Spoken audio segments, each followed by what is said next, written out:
보통 사람들이 목이나 어깨가 뭐 뭉치고 아프다, 허리가 뻐근하다, 손목이나 발목처럼 관절이 불편하다 이럴 때 침 맞으면 좀 낫지 않나? 이렇게 생각하시죠. 아프면 무조건 침 이렇게 단순하게 보시면 안 될 것 같아요.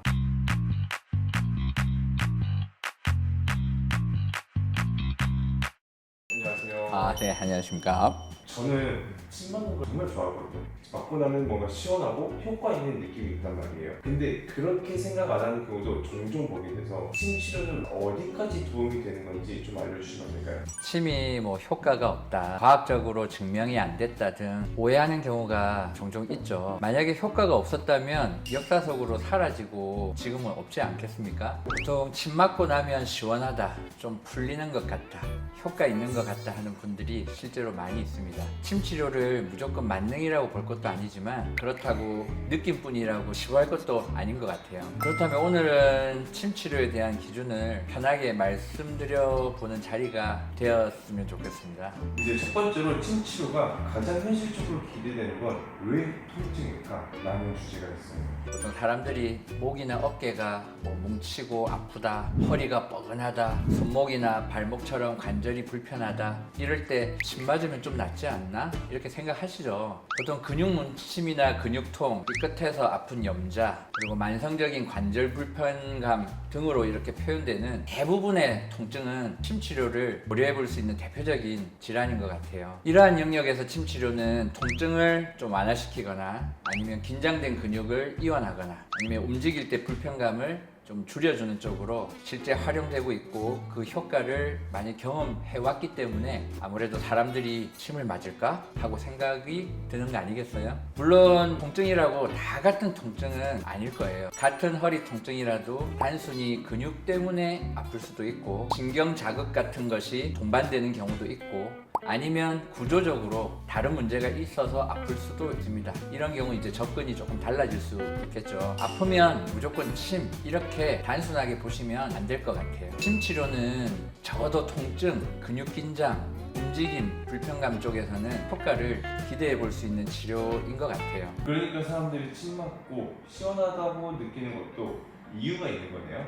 그렇죠. 특히 몸이 좀 많이 굳어 있고 긴장이 심한 분들은 그 변화를 더 좀 빠르게 느끼는 경우도 많은 것 같습니다. 실제로 침을 놓았을 때 몸에서는 어떤 반응이 일어나는 걸까요? 이게 염증이나 회복 쪽까지도 연결될 수도 있을까요? 이게 참 어려운 부분의 이야기인데요. 침이 이렇게 들어가면 그 부위에 아주 작은 미세 자극이 이제 발생하거든요. 그럼 우리 몸은 이 자극을 그냥 두지 않고 주변에 있는 신경이나 혈관이나 근육 등이 같이 좀 반응을 합니다. 그래서 국소적으로 그 주변의 미세순환이 좀 혈류가 변하게 되고 긴장되어 있던 조직들이 조금 풀리면서 움직일 때 좀 덜 불편하다 이렇게 느낄 수 있게 됩니다. 실제로 침 자극 뒤에 국소 혈류의 증가나 미세순환의 변화를 이야기하고 있는 연구들도 많이 있고요. 또 통증 쪽으로도 침 자극 이후에 아데노신 같은 물질이 국소적으로 증가하면서 통증 신호를 좀 덜 느끼게 하는 연구도 많이 발표되고 있습니다.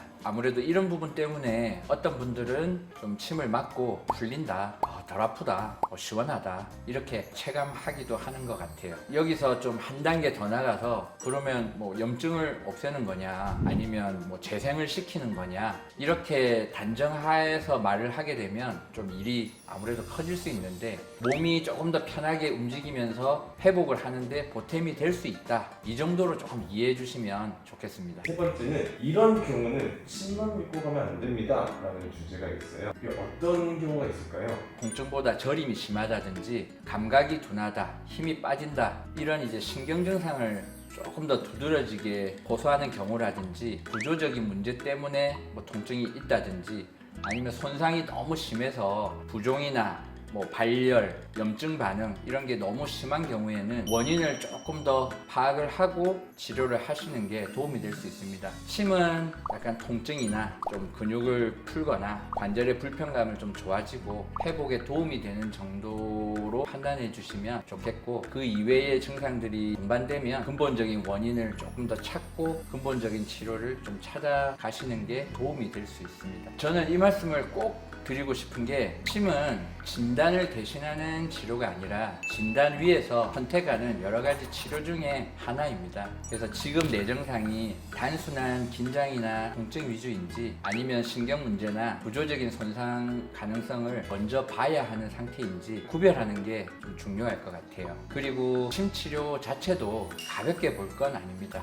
위생, 멸균, 시술자의 숙련도 같은 기본도 중요하고 치료 후 멍이 들거나 뻐근한 느낌이 생길 수도 있기 때문에 안전하게 받는 게 되게 중요하니까 감안하셔서 치료를 생각하시면 좋겠습니다. 결국 침이 좋다 나쁘다가 아니라 내 상태에 맞는 치료냐가 먼저라는 거예요. 맞습니다. 바로 그 기준이 좀 제일 중요할 것 같아요. 침 치료는 만능도 아니고 그렇다고 아무 의미 없는 치료도 아닙니다. 특히 통증이나 근육, 긴장, 움직임 불편감 같은 부분에서는 도움을 분명히 기대해 볼 수 있는 치료법입니다. 다만 염증이나 재생처럼 조금 더 넓은 표현은 전문가를 통해 좀 신중하게 봐야 하겠고요. 무엇보다도 지금 중요한 건 지금 내 증상이 침으로 접근해 볼 수 있는 상태인지 아니면 먼저 진단과 확인이 필요한 상태인지 그 기준을 놓치지 않는 것이 중요하겠습니다. 내 상태에 맞게 적용했을 때 강점이 있는 치료라고 이해해 주시면 좋겠습니다. 네, 원장님 감사합니다. 네.